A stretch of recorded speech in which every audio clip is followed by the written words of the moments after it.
हवा महल प्रस्तुत है श्रीनिवास जोशी का लिखा हुआ प्रहसन धोखा ही धोखा।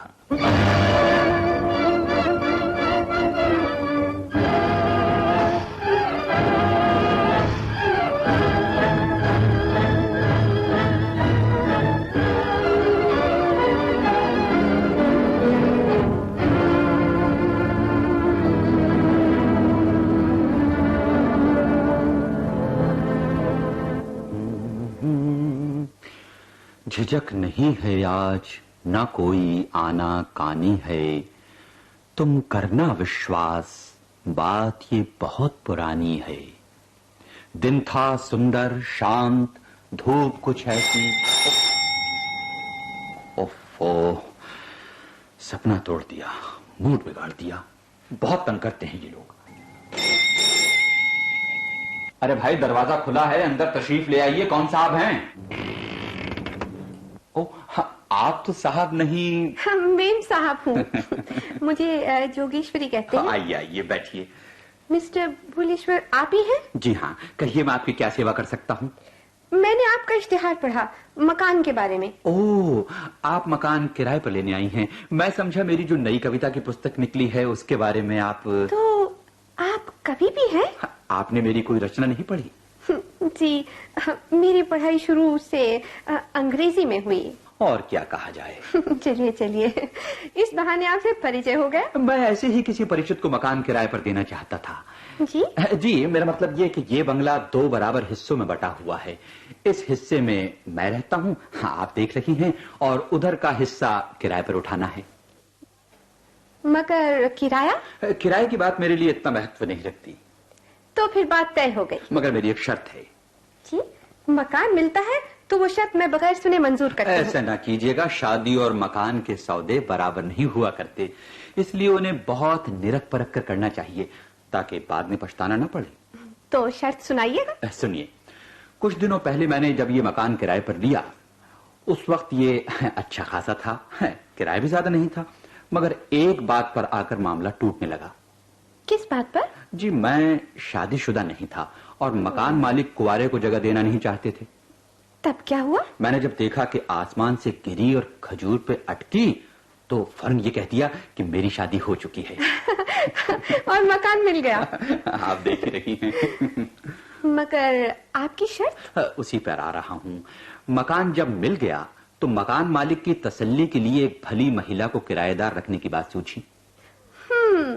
इसीलिए शायद आपने इश्तिहार में औरत किराएदार को प्रेफरेंस दी है। जी हाँ। मगर वो शर्त? जी, शर्त क्या है, अच्छा खासा मजाक है। किराया तो मामूली है, मगर जब मकान मालिक हर महीने किराया वसूल करने आए और अपने यहाँ 1-2 दिन रहे तो बीच के दरवाजे खुल जाएं और देखने वालों को हम दोनों एक फैमिली जैसे नजर आए। बस? जी हाँ, और क्या।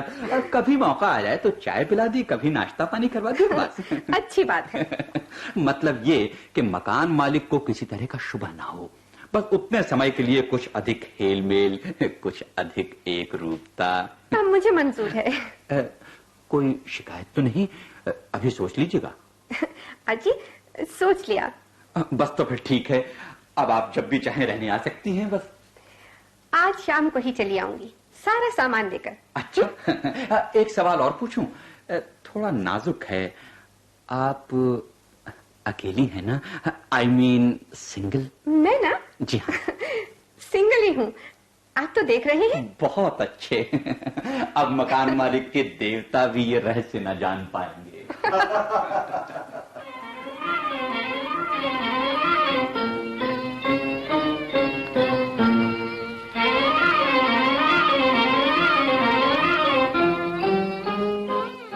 भाई, आप घर कैसा भरा पूरा सा लगता है। ठीक ही कहा है, बिन घर नहीं घर भूत का डेरा। सब आपकी कृपा है लाला जी, आप मकान न देते तो ये दिन देखने को ना भाभी जी दिखाई नहीं दे रही हैं। बस चाय नाश्ता लेकर आती ही होगी। जोगू, अरे जोगू, लाला अंबरनाथ जी याद कर रहे हैं भाई। अभी आती हूँ। लीजिए, वो आ गई। अब तो भाभी जी के मैके वाले भी खुश होंगे, इतना अच्छा मकान हमने आपको दे दिया है। आप इन्हीं से पूछ देखिए। क्यों भाभी जी, ठीक कह रहा हूं ना मैं? मकान की दिक्कत की वजह से मैके में दिन काटना अखरता है। भाभी जी, मैं आपसे पूछ रहा हूं, जोगू जोगू पीहर की चहीती है, न जाने किस सोच में डूबी रहती है।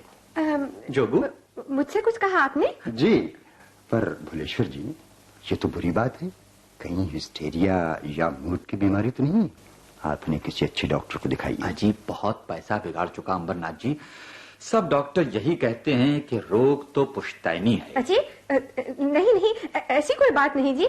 असल में इन्हीं की हरकतों से देखो तो मैं जोगू, अंबरनाथ जी से क्या छुपाना है, ये तो अपने पिता के समान है। क्यों साहब, ठीक कहा ना मैंने? हाँ, बिल्कुल ठीक है।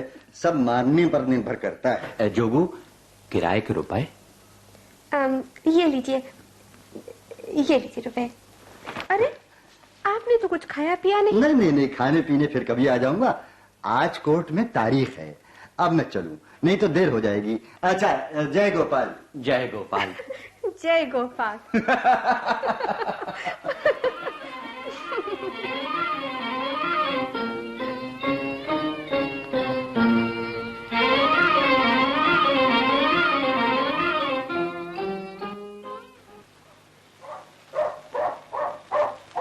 हरी सुंदरी चंद्रमुखी मृग से नैनों वाली, बल खाती लहराती कैसी मुख पर लटे निराली। मैं आया हूँ याचक बनकर प्रीत तुम्हारी पाने। प्रिये मुझे दो भीख, भुलेश्वर जी। प्रिये मुझे दो भीख, लगूं मैं गीत तुम्हारे गाने। मिस्टर भुलेश्वर जी, ये क्या रट लगा रखी है आपने? इतने महीने साथ रहते हो गए जोगू, पर पहले दिन का परायापन अब तक तुम्हें बाकी है। आखिर ये दुराव कब तक बना रहेगा जोगू? मुझे जोगेश्वरी कहकर पुकारिए, समझे? जोगू जोगू मुझे अच्छा नहीं लगता। और क्या क्या अच्छा नहीं लगता तुम्हें, सुनो तू। आपका कविता के रूप में प्रेम याचना करना मुझे बिल्कुल नहीं सुहाता। मुझे प्रिय मुझे दो भीख, और कौन कहता है कि इस घर में परी रहती है? राम राम, ये कविता है या प्रेम की भीख मांगने का कटोरा? जोगू, आई मीन जोगेश्वरी जी, जबान संभाल कर बोलिए। जहां तक मेरी आलोचना का प्रश्न था, मैं उसे जहर की तरह पी गया, लेकिन अपने काव्य के खिलाफ मैं एक शब्द नहीं सुन सकता। मेरी कविताएं दोहराने की पवित्रता आप में नहीं है। मेरा कविता कानन कोयल, मोर, पपीहे, तोतों के विहार के लिए है, लोमड़ी लंगूरों की उछल कूद के लिए नहीं, समझी?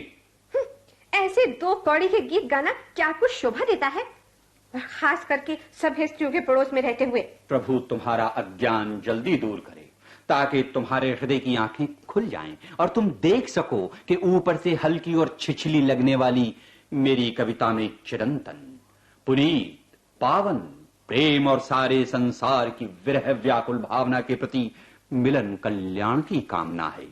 जिस दिन तुम ये समझ लोगी, उसी दिन तुम्हारे अंतर्मन की विरहिणी नायिका मेरे चरण कमलों पर लौटती नजर आएगी। Shut up! जी, स्टूपिड, ये सब मैं बर्दाश्त नहीं कर सकती। जब तक आप माफी नहीं मांगेंगे, आपसे बातचीत बंद।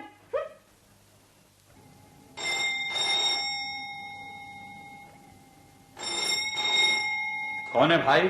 मैं हूँ लाला अंबरनाथ। ओ, आप इस वक्त? आइए आइए आइए लाला जी, आइए, तशरीफ लाइए। कल यहाँ एक मुकदमा है, कोर्ट जाने से पहले सुबह वकील को सब बातें समझानी होंगी, इसलिए अभी चला आया। अच्छा किया आपने। खाना तो अभी तक नहीं खाया होगा? अरे क्यों तकलीफ करते हैं आप, इतनी रात गए। तकलीफ की क्या बात है, जोगू अभी बना लेगी। आप बैठिए, मैं जोगू से कह के आता हूँ।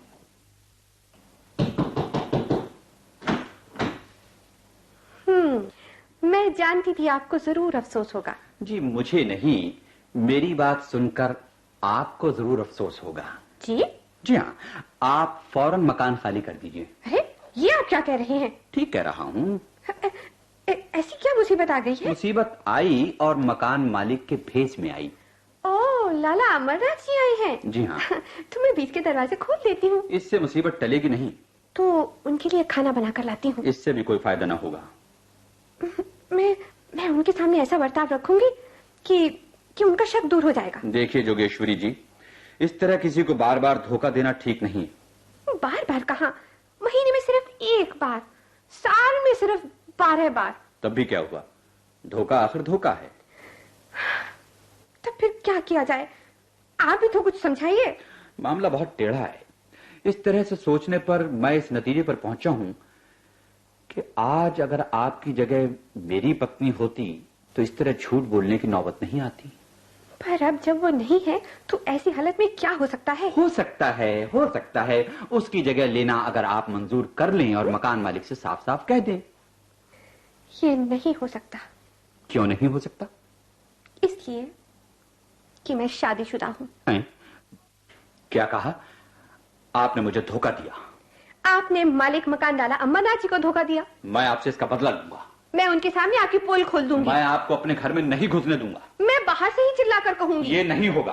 अब यही होकर रहेगा जी। मैं कहता हूँ ये नहीं होगा। यही होगा। अरे भाई क्या बात है। खाना खटाई में गया क्या? अमरनाथ जी, मुझे आपसे कुछ कहना है। नहीं लाला जी, पहले आप मेरी बात सुनिएगा। नहीं लाला अमरनाथ जी, पहले मेरी बात सुनिए। नहीं, आप पहले मैं जो कहूँ वो सुन लीजिएगा। हाँ, मैं आपसे माफी चाहता हूँ अमरनाथ जी, क्योंकि मैंने लाला जी मुझे माफ कर दीजिए, पर असल में बात यह है कि एक्चुअली मैं तो देखिए, आप लोगों को माफी मांगने की जरूरत नहीं है। माफी तो मुझे आपसे मांगनी चाहिए, क्योंकि ये मकान मेरा नहीं है। हाँ? और मैंने इसे फिर भी किराए पर उठा दिया। इसका असली मालिक इधर बरसों से नहीं आया। उसका लड़का बरसों विलायती में रहा है, लेकिन अब वो आ रहा है और अब मैं जा रहा हूँ। हो सके तो आप इसके लिए मुझे क्षमा करें। बहुत खूब। जय गोपाल। जय गोपाल। जय गोपाल।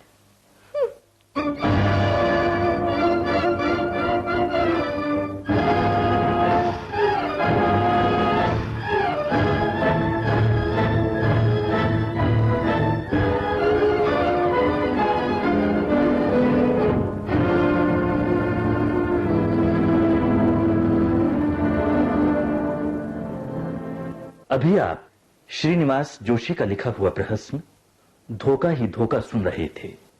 निर्देशक F.C. माथुर।